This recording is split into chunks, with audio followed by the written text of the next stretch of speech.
한 주간의 연예가 소식을 정리해보는 시간입니다. 연예가 파일 백현주 대중문화 전문기자와 함께 자세한 얘기 나눠보겠습니다. 안녕하십니까? 네, 안녕하세요. 네. 충격적인 자살 소식부터 얘기를 해야 될 것 같은데 직후에 김지훈 씨가 스스로 목숨을 끊었어요. 아마 94년에 투투로 데뷔를 했으니까요. 네. 요즘에 그 응답하라 1994의 팬인 분들은 또 그분의 팬이기도 했었습니다. 네. 과거에요. 12일 낮에 장충동에 있는 한 호텔에서 갑자기 생을 마감했다는 소식을 듣고 네. 많은 분들이 놀라기도 했는데요. 현장에 이제 유서가 없었기 때문에 네. 과연 무엇 때문에 스스로 생을 마감해야 했었나, 혹은 뭐 타살은 의혹은 없나 이런 부분에 대해서 많은 이제 네. 경찰도 다각도로 조사를 했는데요.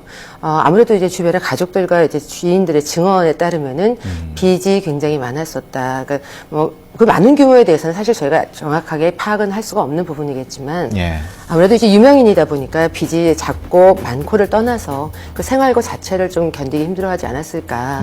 또 양심의 가책 부분에 대해서도 좀 많이 힘들어하지 않았을까라는 그런 추측들은 오가고 있는 상태이고요. 또 한 2년 전에 아내하고 이혼을 하게 되면서 그 우울증이 더 극도로 가게 된 것이 아니었을까 이렇게 생각을 많이 해봅니다. 왜냐하면은 이분 같은 경우는 한때 굉장히 그 화려한 스포트라이트를 받았었지만 2005년에 그 마약으로 인해서 구설수가 있었고요. 또 어렵게 결혼하고 또 등남을 하면서 복귀에 성공을 했습니다만 2009년에 또 한 번 그 마약 파문을 일으켰었습니다. 그래서 연예 활동이 거의 힘든 상태였었거든요. 그렇군요. 그 연예인들 자살은 아무래도 일반인한테도 영향이 아주 좀 심각하게 영향을 미치는데 어떻게 예방할 수 있는 방법이 없을까요? 많은 분들이 연예인분들이 생을 마감하게 되면 걱정을 하는 게 베르테르 효과 같은 것 때문에 걱정을 많이 합니다. 근데 아무래도 그 우울증이라는 것이 근본적인 원인이 해결되지 않으면 누구하고 대화를 한다고 해도 솔직하게 잘 되지가 않기 때문에 스스로 더 이렇게 침울해지고 어두워지고 힘들어지는 게 사실이거든요. 근데 중요한 것은 나만 힘들다라고 생각하는 게 이제 문제이고 좀 어렵다라고 생각하면 주변에서 자꾸 피하려고 하는 것들이 또 문제가 됩니다. 또 화려한 직업을 가질수록 더더욱이 혼자만 끌어안고 끙끙 앓는 경우가 많은데요. 좀 용기 있게 나섰으면 좋겠고요. 내가 아프다라는 거. 겉으로 외상이 있으면 표가 나잖아요. 표시가 나잖아요. 그렇죠. 하지만 마음의 병이 깊다라는 것에 대해서 밝으려고만 애를 쓰지 마시고요. 힘든 부분에 대해서 누군가에게 심리 상담을 받는다든지 혹은 지인에게, 믿을 만한 지인에게 털어놓는 것도 하나의 방법이라고 저는 생각을 합니다. 그렇군요.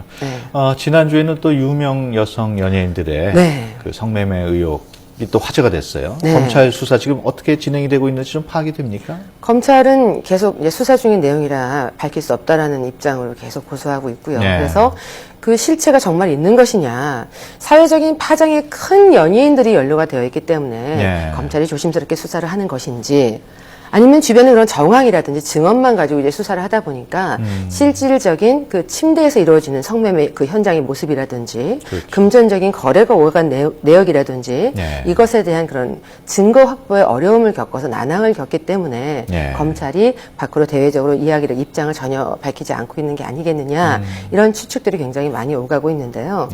그 예전부터 계속 끊이지 않고 있었던 그 연예계에 관련된 여자 연예인들의 그런 성매매 의혹이 이번에는 검찰이 수사를 한다.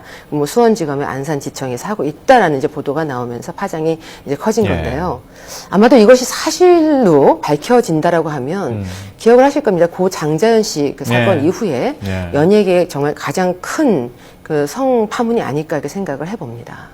여자 연예인 한 30명 정도가 그 명단에 연루가 되어 있다라는 이야기가 또 있고요. 실질적으로 지금 나오는 이야기로는 한 2명 정도가 검찰의 그 조사를 받았으나 그 만난 것은 사실이지만 성매매를 위한 것은 아니었다라고 이렇게 조사를 받았다고 이야기가 나오고 있습니다. 그런데 그 지난 그 1월에 한 기업에 대해서 회계를 이제 그 검찰 쪽에서 조사를 하면서 한 남성에게 그 중요한 그 금액들이 큰 금액들이 오간 정황을 파악을 하고 그 A 씨라는 분의 그 조사를 다시 한번 하다 보니까 그분에 대해서 지금 연예인 명단이 나온 것을 심상치 않게 여겨서 수사를 착수하게 됐다라는 이야기가 있는데요. 브로커로 알려진 그분에 대해서는 구속영장을 지난 여름에 청구했습니다만 기각이 됐다라고 이렇게 전해지고 있습니다. 그럼 브로커 말씀하셨는데 그런 브로커는 어떤 분들이래요? 우리 시청자 여러분도 궁금할 텐데. 그 참 저희들도 많은 이야기들을 예전에 그 암행어사처럼 많은 이야기들을 듣잖아요. 어떠한 경우에는 뭐 투자금을 회수하기 위해서 기획사 사장이 그런다더라 하는 경우도 네. 있고, 또 어떤 경우에는 정체불명의 한국 이름과 외국 이름을 같이 쓰고 있는 네. 실업가. 근데 그 실업가라는 분의 정체를 저희들이 정확히 밝혀내기가 어려운 게 굉장히 많은 그 인맥을 동원하고 있고, 또 스스로도 재력가이고 연이 관련된 사업을 하는 네. 사람들, 뭐 이런 이야기들을 합니다만, 네. 오히려 신인들과 만났을 때는 그런 소문이 혹시라도 사실일지도 모르니 정체불명의 사람들은 좀 만나는 걸 조심해라, 이런 이야기들도 간혹은 합니다. 네. 그 개그우먼이죠. 조혜련 씨가 열애 중이라는 소식도 있었어요. 네, 지난해 4월경에 이제 이혼을 했었는데요. 네. 한 1년 동안 중국을 오가면서 이게 알고 지냈던 분인데, 네. 2살 연하의 남성분과 이제 1년간 그 지인 상태에서 이제 2달 전부터는 연애하는 그 커플이 됐는데 좀 조심스러운 단계다라고 밝혔습니다. 근데 네. 또 전 남편분하고 사이가 어떨까 이제 많은 분들이 또 관심을 가졌는데, 두 분은 무슨 앙숙이 돼서 헤어진 그런 사이는 아니고요. 서로 그 빈번하게 또 이제 소식을 묻는 그 친한 사이로 네.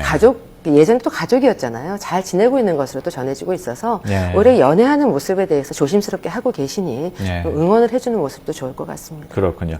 그러니까 배우 황수정 씨. 아, 네. 한때 그 드라마 복귀가 거의 확정됐다는 보도가 있었는데 네. 또 최근엔 또 그게 아니다라는 얘기도 나오고 어떻게 네. 진행이 되고 있는 건가요? 그 황수정 씨하고 더불어서 다른 그 분들의 캐스팅 이야기까지 보도가 여러 매체에서 됐습니다. 네. 하지만 그 확정된 것은 저희가 소위 말하는 도장을 찍은 단계는 아니었기 때문에 네. 그 제작사 측에서 아직까지는 확정이 아니다라고 이야기한 게 아니겠는가 싶습니다.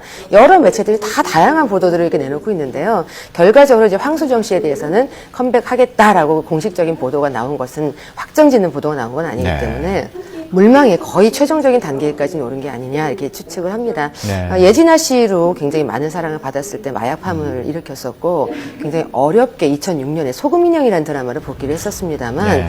큰 반향과 호응을 일으키지는 못했었어요. 네. 그 전에 있었던 이미지 타격에 대한 한계를 극복하지 못했기 때문이었는데 네. 그 이후에도 뭐 영화도 몇 편 했었고 드라마도 했습니다만 만약에 이번에 복귀가 확정이 된다면 본격적인 그 컴백의 스타트라고 보셔야 될 것 같습니다. 네, 그렇군요.